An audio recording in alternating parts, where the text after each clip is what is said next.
What's going on, everyone? I'm just a typical, average American here today to react and learn about the coolest things to do in Newfoundland and Labrador. I watched a video a little while back that ranked the Canadian provinces from best to worst. And ever since then, I've been kind of going through the provinces one at a time, reacting to them. And Newfoundland and Labrador was ranked number 9 out of 10, like the ninth worst for whatever reason. That was just some random YouTube video. I don't hold it in too high of standing for how I'm gonna view the Canadian provinces and all that. I'd rather just look at them individually and appreciate what each one has to offer. But as far as Newfoundland and Labrador goes, why is it two? Why are there two names going on here? Why isn't there 11 Canadian provinces and Newfoundland is one and Labrador is another? Labrador. Why is it called Labrador? Are there a bunch of Labrador retrievers there? That'd be kind of cool. Is it an island? Is it an island of Labrador retrievers? That would kind of rank it number 1 out of the provinces then. All right, let's look up Newfoundland and Labrador just quickly on a map. Oh, hold on. Oh, now I'm really confused. It's highlighting both. I thought one was Newfoundland and one was an island. Oh no. Google, why are you doing this to me? You can't throw me a curveball like this out of nowhere. Huh? Some people refer to it as just plain Newfoundland. Don't say this to anyone from Labrador. Okay, I won't. Newfoundland and Labrador. I will call it both. The island portion of the province is what's technically called Newfoundland. Oh, in the mainland, that's attached to mainland Canada, is what people call Labrador. Oh, so it's backwards. The province part that's Labrador, filled with Labrador retrievers, is attached to Canada, kind of invading all of Canada. The dogs are just running loose, I guess. Anyway, all right, I'll stop trolling about the dogs for a second here and just say that this is located pretty far north, which I think is much less populated part of Canada than the provinces to the south. So this should be kind of cool. A little more obscure, maybe. Maybe not as densely populated stuff to do. But anyway, with a title like Top 25 Coolest Things to Do, how can I resist? So let's take a look. Hi, I'm Karen Shaler. On this travel therapy trip, I'm taking you to Newfoundland and Labrador, Canada, on the eastern edge of North America. Oh, do I need to say Newfoundland? Or can I say Newfoundland? How American can I say it? Newfoundland. I want to go to Newfoundland and Labrador. One of the most picturesque places I've traveled to, where there's an unspoiled beauty that leaves you both breathless and inspired. Okay. But this rugged wild landscape comes with its challenges that the people here have endured for centuries, making them some of the most resilient, compassionate, and caring people I've ever met. Now this kind-hearted spirit and unique corner of the world is being celebrated in this new hit Broadway musical, Come From Away, telling the incredible true story of what happened in central Newfoundland on 9/11, when close to 7,000 airline... What? Huh? This kind of came out of nowhere. This Broadway play about Newfoundland and Labrador. Okay, that's fine. And I know Canada played an important role in a 9/11, which is, of course, an extremely impactful day in American history. To my understanding, basically every plane ever on 9/11 was told to land, and a lot of them had to land in Canada, and Canada helped facilitate a lot of that and help out, which is very nice, of course. But, okay, Broadway play, okay. Passengers were stranded in this tiny... on 9/11, when close to 7,000 airline passengers were stranded in this tiny Gander airport. and the people here opened their hearts, giving all they had to offer comfort because they say that's what islanders do. Wow, that is touching. Wow, I don't know. Is that the best way to say it? 7,000 passengers were stranded? It's not it's not like they were trapped on some desert island in the middle of nowhere or another planet. They were stranded, like they couldn't get home. I get that. And the planes weren't running, but of all the places to get stranded, that seems like a really fantastic place with a lot of people that were helping out. So that's fantastic. On an island called Newfoundland, there's an airport. And next to it is a town called Gander. Tonight we honor what was lost, but we also commemorate what we found.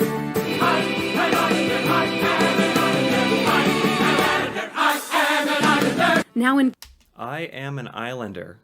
You know, even though I'm not a big, I don't go to a lot of live plays and theater, so I don't know if I can appreciate it as much as other people. I gotta say, that sounded pretty good, honestly, for live singing. That was pretty good. Gander, visitors can learn more with the new Beyond Words tours that includes a stop at the airport and at Town Hall to meet Gander's mayor. Also, don't miss a great meal at the Bistro on Row and the fantastic fresh. Gander. We're talking about Gander. We're getting quite specific here, which is okay. Gander. Oh, here we go. Town in Newfoundland. I just want to know where we're talking about. Oh, so it's on the island. St. Pierre in... Oh boy. St. Pierre and Miquelon? Miquelon? Okay. Well, I see where we are, at least. Baked goods at the Gander Bread Box. I found acts of genuine kindness and compassion all across Newfoundland and Labrador, where there's a passionate spirit for holding on to the past while looking to the future. One spectacular example is on the tiny remote Fogo Island, where an architect originally from Gander, Todd Saunders, designed this award-winning Fogo Island Inn. Fogo Island Inn. I swear I've seen this. I swear I've seen this. At some point, somewhere. I don't know. Because it's such a interesting looking building, an iconic design with the stilts and the stacked buildings. It's very cool. And it's just randomly on this island, which is also cool. Okay. After an 8th-generation Fogo Islander, Zita Cobb, went away to make her fortune, but came back to share it with the struggling island, creating a charitable foundation where the inn was built by the community for the community, with 100% of the operating surpluses reinvested back to Fogo Island. Okay. A stay here is as magical as the story, with all 29 suites having floor-to-ceiling windows and handcrafted furniture and quilts made by people on the island. There's also exquisite cuisine, a movie theater, a rooftop retreat with a sauna and hot tub, and spectacular sunrises and sunsets that help you find yourself, even when you didn't know you were lost. Yeah, beautiful. Okay, so this inn is apparently a major attraction for people who happen to go to this island. Welcoming people who come here to the place into our hearts in a way that hopefully helps give them back to themselves. Also on Fogo Island, I love that you have dozens of magnificent hikes with surprises, like this bronze sculpture called the Great Auk, done by artist Todd McGrain. And there are... Ooh, I'm sorry, but I want to understand where we're talking about. Fogo Island? Fogo Island. Island. Fogo Island. Where is this? Oh, it's this little part of this island. Okay, so we're zooming into this island and then zooming in again to this island. Okay. There's still a lot more to Newfoundland and Labrador, honestly, that we haven't talked about yet. A lot more. Not to say that this isn't interesting, but hopefully we touch on other places as well. Are 4 artist studios, also designed by the inn's architect, used for the community's Artists in Residence program that I'm now adding to my bucket list. It is kind of funny to go out into seemingly the middle of nowhere, very natural landscape, As if a landscape can't be. When would a landscape not be natural? Anyway, reeling it back in, to see a really abstract, artsy structure in the middle of kind of nowhere would be pretty interesting, pretty fun, honestly. Other highlights, having what's called a traditional beach boil-up with Fogo Islander Norm, where he shares family traditions and recipes. Homemade fish cakes. I grew my own potatoes that they're made with. I cut my own fish. And it's just very simple. And here you can sample the first one. A short ferry ride away, you have the even smaller Change Islands, where innkeeper Beulah is a true tourism pioneer with her charming Seven Oaks Inn and cottages. Also on the island, there's Netta, who founded the Newfoundland Pony Sanctuary, who works tirelessly without pay to help try and save the endangered Newfoundland pony. Oh, that's nice. The endangered Newfoundland pony. We're getting really specific. Oh my goodness. Still be cool to visit. Also in central Newfoundland, another experience not to miss, learning about 10,000-year-old icebergs with Captain Barry of Iceberg Quest Boat Tours out of Twillingate in an area called Iceberg Alley. That'd be cool. That would honestly be cool to go out on the ferry and get to go by icebergs. That's certainly an experience that I've never come close to anything like that ever in my life, being by an iceberg. I'm sure once you've seen an iceberg, or you live by icebergs, an iceberg is just an iceberg. But hey, for those of us who have not gotten to appreciate their beauty in real life, a hunk of ice, it'd actually be a cool experience. Then grab a delicious bite to eat at Pier 52 before heading to Ock Island Winery for a tour and tasting of wine made from local Newfoundland wild berries. Oh. A favorite Twillingate place for dinner, Georgie's Restaurant, that's part of the popular Anchor Inn, where the menu is filled with wonderful local seafood options. And there's a great wine list. For a unique place to stay, I tried this charming historic vacation home called Above the Tickle. I also tried another beach boil-up because my first one was so delicious. This time I went with Crystal at Experience Twillingate. This is like the most personal experience I have ever seen in one of these YouTube videos about visiting a city or a province. She really got some very, very personal experiences in Newfoundland and Labrador. She's referencing specific ferries and specific restaurants on specific tiny little islands, and these fish cookouts with these individuals. It's pretty cool. It's just very, very, very personal. Who is also keeping cherished traditions of cooking fresh seafood on the beach alive while adding her own new culinary flair. Another wonderful example of honoring the past while moving forward into the future. Yeah. Reporting from Newfoundland and Labrador for Travel Therapy, I'm Karen Shaler. Until next time, safe travels. Okay. That was not what I expected exactly. And did we really touch on 25 things? We might have. There might have been 25 cool things in that. That was by Travel Therapy TV. I gotta give that a like for sure. I feel like if I search, Newfoundland, just Newfoundland, it might give me more. Since I saw when I looked at it in Google earlier that apparently some people just call it Newfoundland. Sorry, Labrador. Although Labrador is the part that's attached to the mainland. So that doesn't even make sense to me. Anyway. I was just wondering, because that was so specific, if there was anything a little more general.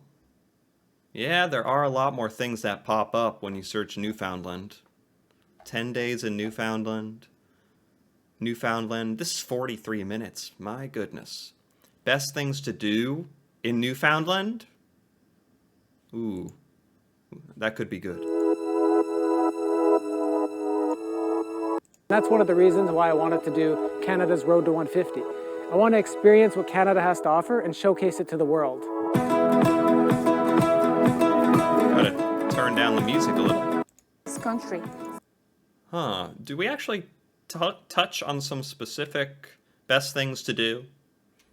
I'm probably going to skip around a little bit in this one, just to see what it has to offer. And since I already watched the entire video before this one, I may not watch this entire one. Let's see. I think that this is a very important project to do because Canada is a massive country. It's the second largest country in the world, and it's really hard to see the entire country. And even if you live in Canada, there's chances that you have not seen all that there is to see in Canada. And even us being on the road for 150 days, we are not going to be able to see the full extent of what Canada is. But this... Oh, so these guys have been on the road for 150 days, trying to see all of Canada? That's fun. That's pretty cool. And he made a YouTube series out of it. That's cool. This trip will really help us see the best of the best. This is one of the things that makes St. John's not only so famous, but so beautiful. The multicolored townhouses that were built hundreds of years ago.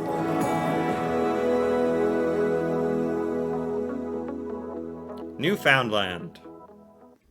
So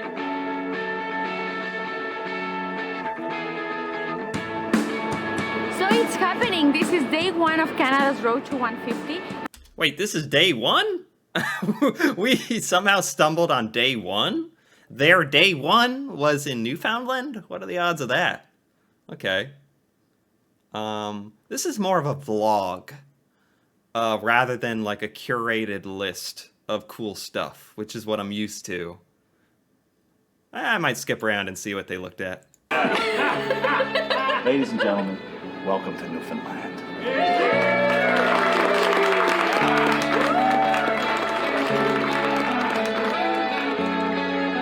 Oh.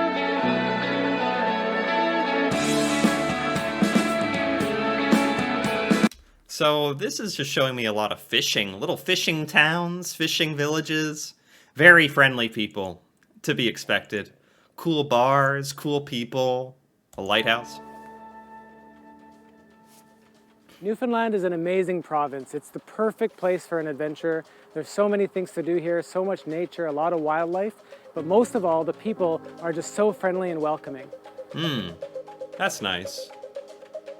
Gros Morne is a great place to get back into nature.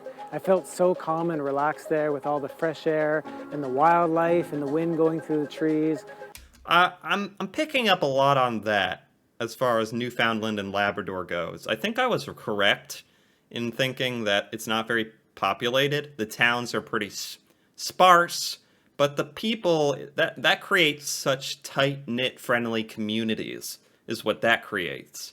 So I think actually Newfoundland and Labrador would be a really awesome place to live as a community member. And when you visit, obviously the people are super nice when you come and welcome you into their businesses and services and fish cookouts.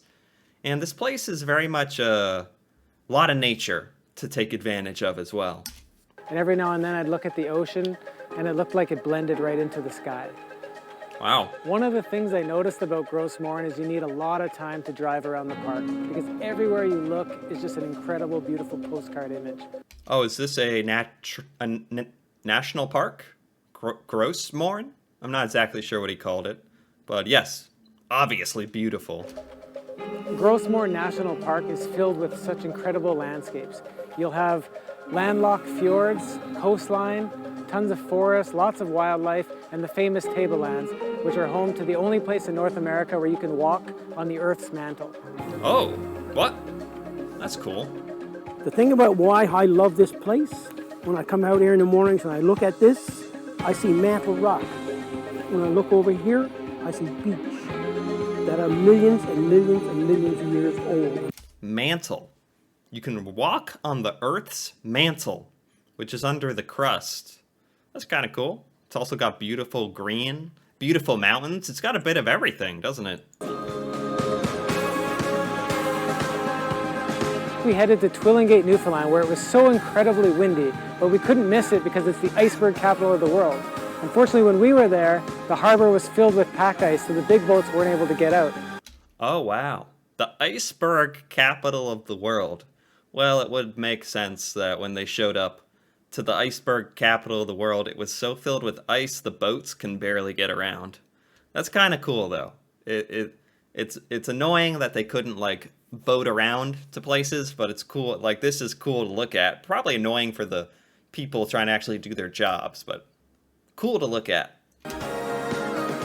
Trinity used to be the most important and largest city in all of Newfoundland. Now it's a small town filled with tons of historical buildings that you can go in and learn about how they used to live back in the day. Okay. Okay, this used to be the capital. Now it's just a quaint, nice, little town. That's nice too.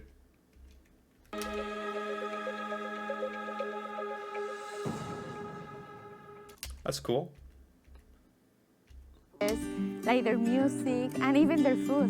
Newfoundland is special for so many reasons. Normally I would say it's all the landscapes and the parks and the wildlife. It's really a place that if you want to get into nature, this is the province to be in. Yeah, there, he said it too. Good province to become one with nature, to get back in touch with nature. That's cool. But after being here for these 2 weeks, I can say that the people are really what makes it special. The people are what make it special. Beautiful.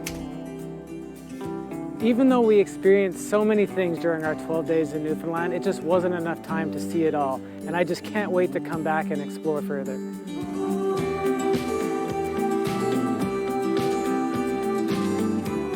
So much for watching. To learn more about what makes Canada special, visit mustdocanada. Okay.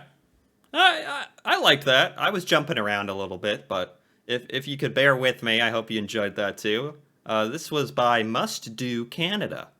Traveling around Canada for 150 days. That's pretty cool. Any Newfoundlanders commenting on here? Canada is blessed with natural beauty from coast to coast. True. I'm from Newfoundland, and this made me even prouder than I already am. Very cool. I'm a born and raised Torontonian. Torontonian? I've never heard it said like that. That's funny. Who married a Newfoundlander. The first visit to the Rock blew my mind. Okay. I don't know if we saw the Rock. Sounds cool. Wow. Okay. Yeah. I'm glad I clicked this little video. That actually helped a lot. Compliment the first video, which was very specific. Cool, entertaining, informative, but very specific. I don't know if I'm going to be able to find that exact same ship captain to cook his special fish for me. Maybe you can. What do I know? But Newfoundland and Labrador, let me not forget, seem really cool. Very nice places. And a big thing I got out of this in both videos was how nice the people are, which is always wonderful to hear. And must be true, because both videos made a point to mention that. So that was really cool. Anyway, if you thought this was kind of cool as well, feel free to give this video a like or leave a comment. And if you're interested in more videos like this, me reacting to Canada, Canadian culture, things, stuff in Canada that I've never seen before, feel free to subscribe for more. And until then, thanks for watching, and see you next time.